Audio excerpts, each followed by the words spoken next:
violence and other kind of violence. Get away! I could be at work, at school, in my car, and I can still get shot by the police. But I can get shot anywhere. So it is what it is.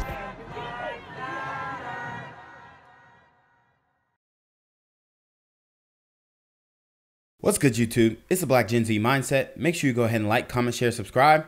Let's get into the video. News: the family of a teenager brutally attacked nearly 3 decades ago has finally learned the identity of the alleged killer. And Channel 2's Michael Seiden is live outside Atlanta Police Headquarters in downtown Atlanta, where detectives made the big announcement in just the last hour. Michael. Fred, talk about an emotional day inside APD headquarters here in downtown Atlanta. So many emotions going on in that building as family and friends gathered with detectives to deliver this news. Now let's pick up the story again. This all started in the summer of 1995. This is Atlanta. This is downtown Atlanta. But listen to the sirens in the background. Like, you can't even do a news story without something going down. That's when police say 14-year-old Nicole Smith was walking to school with her sister. That's when she realized she forgot something at her Southwest Atlanta home. She took a shortcut through the woods, and that is when police say she was attacked, raped, and shot to death. Now, at the time, tons of investigators, they blanketed the area looking for some type of evidence that could lead them to her killer. That did not happen, but in 2002, retired homicide detective Vince Velasquez, really a legend here at APD when you talk to homicide detectives, he reopened the case. 2 years later, a rape took place in East Point. The victim was here today. Her name was Betty Brown. She was 14 years old at the time. Wow, so it's a guy in the woods, probably a homeless dude, just out here taking advantage of young girls. And these dudes get away with these, like, they're out here. They're out here. I mean, it's wild. But this is Atlanta, man. No wonder Buckhead wants to secede. And a DNA match. But for years, this still went unsolved. As you can imagine, we talk about genealogy and 23andMe and those types of samples, that kind of testing. Well, the DNA samples were submitted to the GBI, and eventually they did get DNA for this suspect.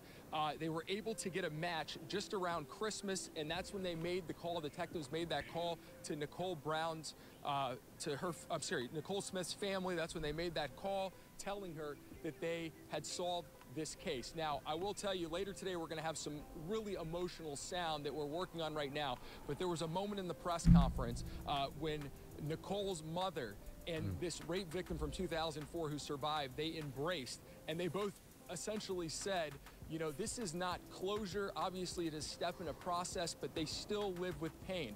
Now, as far as the suspect who committed these heinous acts, he's actually passed away, and APD said they're not going to identify who he is, but... Wow. This guy passed away. No justice served, but they're not going to identify who he is, man. That's I don't like that. I mean, I think we should know who this guy is, maybe who he's associated with, because there might be more victims. He had actually died before this was even made. This announcement was made, but again, we were working to get his exact identity. But at this point, they said, out of respect, this is about the victims grieving and taking that next step forward. So they did not want to mention his name in that press conference. But really, so many emotions, and just another example of... Okay, I get that. I get that. How technology has played such a role in solving so many cold cases. Of course, there are plenty of cold cases still here in the metro Atlanta area, and detectives say, you know, they hope today sends a message to other families out there never to lose hope.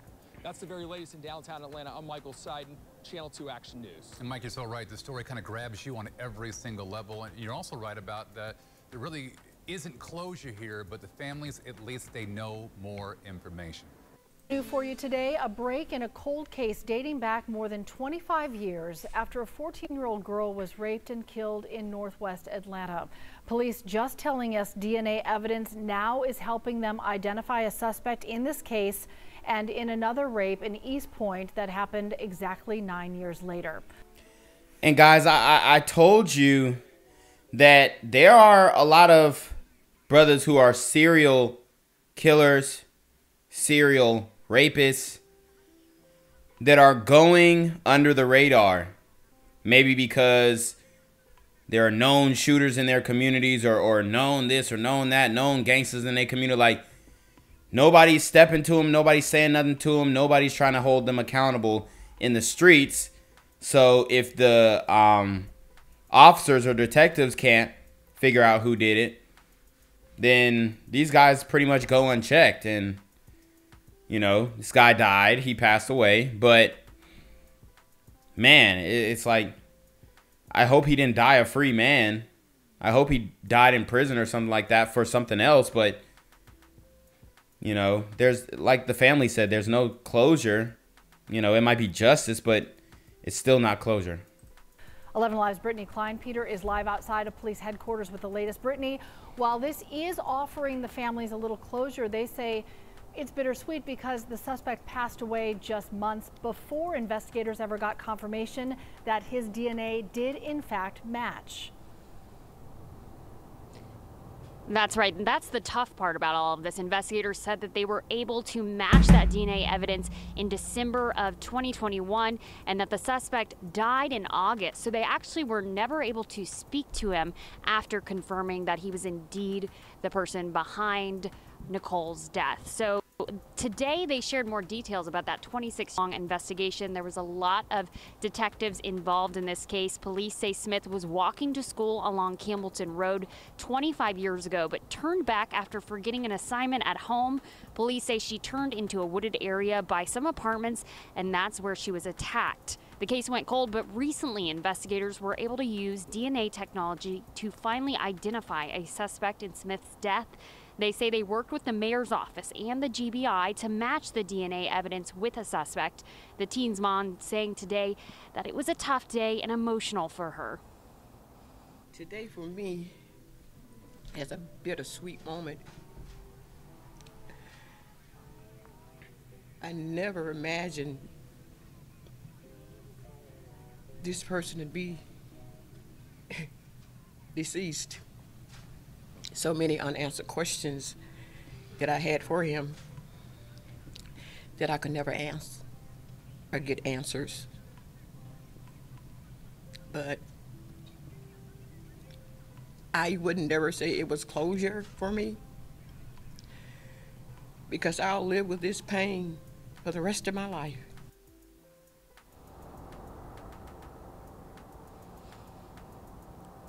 And investigators tell us that that suspect attacked another teen 9 years later, almost to the week, and that victim, Betty Brown, did survive. She was at today's press conference as well, standing behind Nicole Smith's mom, and she spoke. I'm going to share more details from that coming up tonight in your news at 5. We're also expected to learn the name of that suspect. Investigators did not want to share it today in front of the family. Brittany, it's really powerful to hear Nicole's mom speaking there, because on the one hand, it was so good that police never gave up and continued pursuing an answer. But as she said, not all the answers that the family needs. So for all you people who are out there saying defund the police and this, that, and third, go ahead, defund the police, and then you'll never get closure on the types of people who do this. The only reason why he was caught is because he reoffended, and the DNA with the deceased woman matched the DNA that was found with this other woman who was taken advantage of but survived. It's the only reason. You're not going to be able to do that without police funding. Or deserves. Thanks a lot. We'll look for you tonight at 5. Lyft driver. Police say that a Lyft driver shot at 2 men attempting to take his car in one of the city's latest attempted carjackings. Steve Keeley live in Center City with more. These guys got more than they bargained for. Good morning. Yeah, this is when you always hear that TV news awful cliche, he turned the tables, right? Well, a lot of viewers always remind us that he turned it for the good, right? So here is the first scene. We had 3 different scenes here. And this, let me remind you, is after 2 o'clock in the afternoon, right across from Fairmount Park, right as people are outside. So there's witnesses at all the scenes. And it's hard to believe that this is the brazenness of these carjackers. And yeah, these carjackers, they don't care. They're doing it in the middle of the day. Like he said, they're brazen, they're bold, they're brash, and they just have no regard for anyone's life. They're trying to live that GTA lifestyle, man, and this is the reality that we got going on. And these 2 guys in their 20s intentionally rear-end this Infiniti. That's the thing that's happening right now. They bump you to make you stop and get out. And they do it right in front of people, so they don't even care. And this Infiniti driver has a woman passenger in his back seat, and it takes 2 bumps from him to say, hey, what's going on? And when he gets out, the passenger in a Honda gets out with an automatic rifle and points it at him, again, in front of witnesses. And he gets out with his hands up and says, hey, you can have my car, but let me get this lady out. I'm a Lyft driver. Let me get her out because you don't want to take her and have a kidnapping. So they let him get her out of there, and then he waits for the carjacker to get into his car. Then he pulls his gun, and he has a concealed carry permit because you would think every Lyft driver and Uber driver who doesn't want to die on the job would have that as well. So remember we did that story in Norcross with the woman who was doing Uber to, you know, get some last minute Christmas gifts for her kids, and she didn't have a gun. So, I mean, he's saying that as if people who drive Uber and Lyft are, oh, well, you know, sure, they're going to have a weapon to defend themselves. Like, no, bruh. This is a rare situation. And I used to drive Uber and Lyft until I realized how dangerous it was. And I did carry while I was on the job, but not everybody's like that. Not everybody's like me. Okay? But broad daylight, these guys don't care. And that's really the eerie thing about this. Here's the second scene. This is where his car ends up just about 2 blocks away. And look at the bullet holes. He blows the driver through the window, through the door handle, through the door frame, hits that guy at least twice in the torso, and that guy stops just 3 blocks away, right on Parkside Avenue.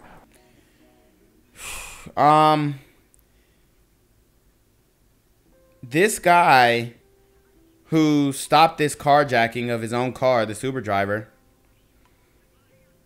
you know, he might be brought up on charges too, because they were fleeing the scene. They already fled the scene, and I mean, weirder things have happened where people are really doing self-defense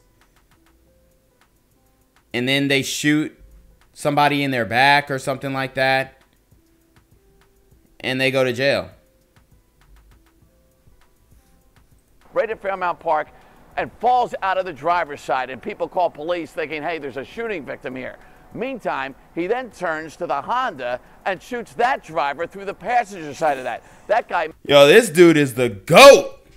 He's the GOAT. He took them both out. Makes it 2 blocks in the opposite direction after making a U-turn, and he collapses at Lancaster and 43rd Street. And then so more people call cops there. Meanwhile, he calls the police with his female passenger and witnesses who tell police the whole story, and they realize these 2 guys that they rushed to the hospital are now not victims, but prisoners. This 38-year-old Lyft driver, after being rear-ended and carjacked, he pulled his weapon and fired shots at both vehicles. The vehicle that was stolen from him fired shots at the Honda. The driver, who had the getaway car, struck both of these individuals, and now they're both at the hospital as prisoners. And, you know, not only is this a you know, frightful but tumultuous situation, but what about his car insurance? Are they going to cover the bullet holes that he inflicted in his own car? Like when he tells them the story, has the police report and all, are they going to say, well, we're not going to cover it because you did it to yourself? Well, I mean, I was getting carjacked. Well, you know how these car insurance policies or agencies work, man. They never want to pay out when it's time to pay out. But, you know, shout out to this Lyft driver, man. He's a brave guy. Brave guy. Fought for his life. And, you know, unlike the guy who got robbed at the ATM, he was lucky to see another day. Very dangerous situation. Fortunately, our Lyft driver, our victim, wasn't shot because he had a rifle put to him, and our Lyft driver had a weapon that he used, and he shot both of the perpetrators. So this case again illustrates why so many delivery drivers, food delivery drivers, pizza drivers, Uber and Lyft drivers are all running the gun stores and getting legal guns because this is what's happening on a daily basis all around the country and a lot of times here in Philadelphia. Bill, the other thing that you may want to get into is the armored car and tank business, because I'm sure a lot of delivery drivers and Uber drivers would like to be in a tank with a gun turret to keep themselves safe. And here's the other thing. He's being a little facetious, guys. What are you going to do now? You're driving around and you get rear-ended. Are you supposed to leave the scene of an accident and worry about getting a ticket, or have your car damaged by somebody who was maybe on their phone and rear-ended you? Because now the first thought, if you hear stories like this repeatedly, is that, oh my God, I'm getting carjacked. I don't want to stop here even though I've been rammed from behind. So that's the other quandary right now. Everybody watching is thinking, like, what do I do if I'm rear-ended? Because this is happening right in the middle of the afternoon, like yesterday, right on Parkside. Police had so many witnesses at all the events at all 3 locations because this is right in the daytime, and people thinking, I got an accident victim here, or I have 2 shooting victims, let me help. Little do they know, it's 2 armed carjackers. They found that rifle that the guy had after he collapsed out of the car inside the Infiniti. It's interesting too, Steve, because as you pointed out, that's what they tell you to do, like go to a populated area to make sure that everything is okay. And these guys are doing it in front of a group of witnesses. Gang violence and other kind of violence. Get away! I could be at work, at school, in my car, and I can still get shot by the police. But I can get shot anywhere. So it is what it is.